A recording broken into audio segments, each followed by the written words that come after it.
What's interesting, especially for some of the modern Hanbalis that attack Imam Al-Ghazali, is that the most important Hanbali text that's studied by students of the Hanbali madhab is called Rawdat al-Nadhir, which is Ibn Qudama al-Maqdisi's famous book. It's studied in Saudi Arabia now, in Medina. And that is basically an abridgment of the Mustasfa.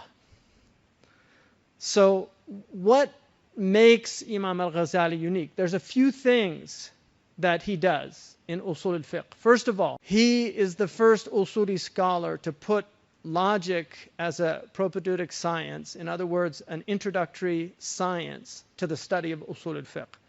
Some people find this odious and actually blame him for this.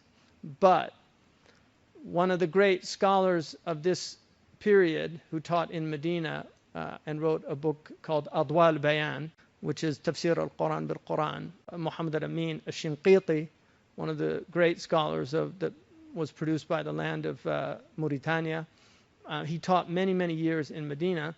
And because some of the ulama, or most of the ulama there, actually prohibited or considered logic prohibited, because he felt it was so important as a subject, and because they wouldn't permit him to teach it, he wrote a book on logic and just changed all the names.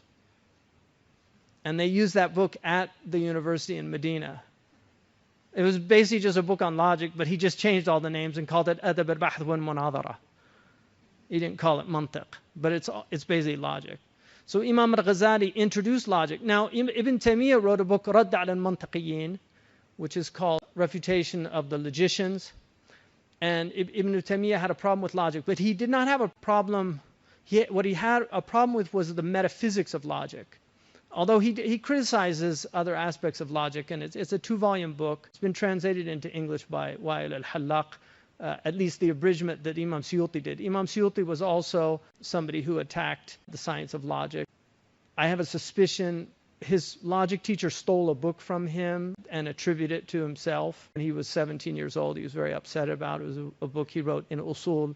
And I have a little bit of a suspicion that might have left a bitter taste in him about logic. But the idea that logic is a bid'ah is really absurd, because we all use logic, either poorly or well. We're logicians. Every human being is a logician, because we're all reasoning. There's reasons why we do things. In the same way, we're all grammarians. We're either poor grammarians or we're using grammar well. But everybody is using grammar. Like the man in The Bourgeois Gentleman, I think, who's amazed that he's been speaking prose all his life. Right? When the man explains to him the difference between prose and poetry, that people don't know what they're doing because they don't have names for it.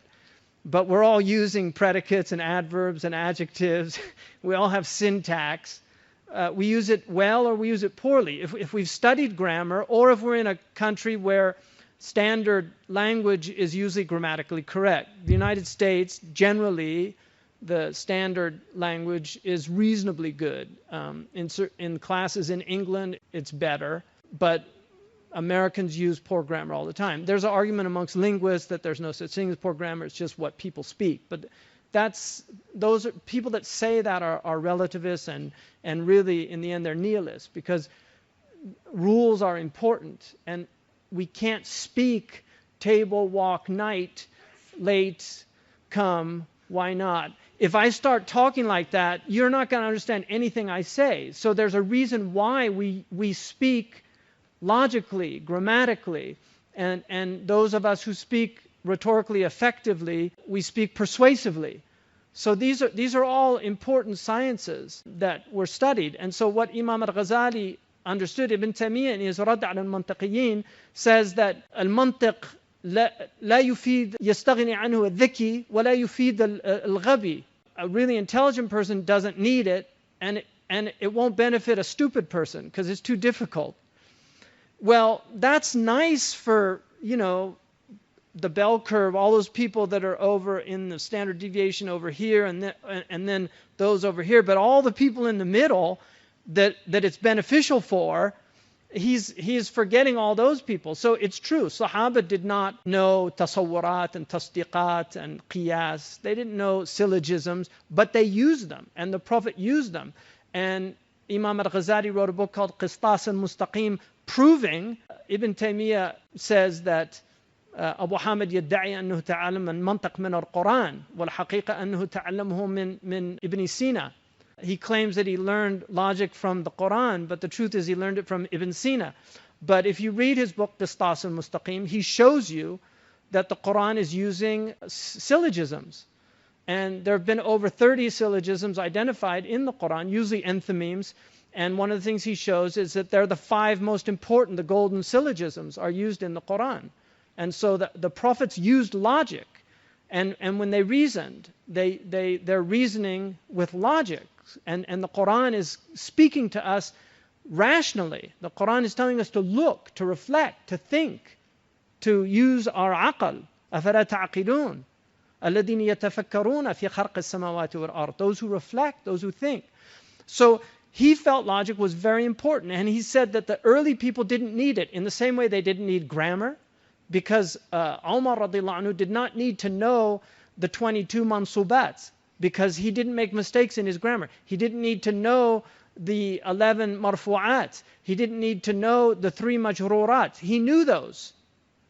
He knew them sariqatan, like the Arabs said, لَسْتُ بِنَحْوِيًّا يُلُوكُ لِسَانُهُ وَلَكِنْ سَلَقِيٌّ أَقُولُ فَأُعْرِبُ. I'm not a grammarian who stammers as he speaks, trying not to make mistakes. He said, I'm saliqi, I'm a pure Arab that speaks and it's correct. And this is the way the early people were. So they didn't need grammar, they didn't need logic, because they had it by fitrah. And the Prophet uses qiyas many times. In the hadith he uses analogical reasoning, which Ibn Taymiyah did accept as the reasoning of the fuqaha. He accepted analogical reasoning.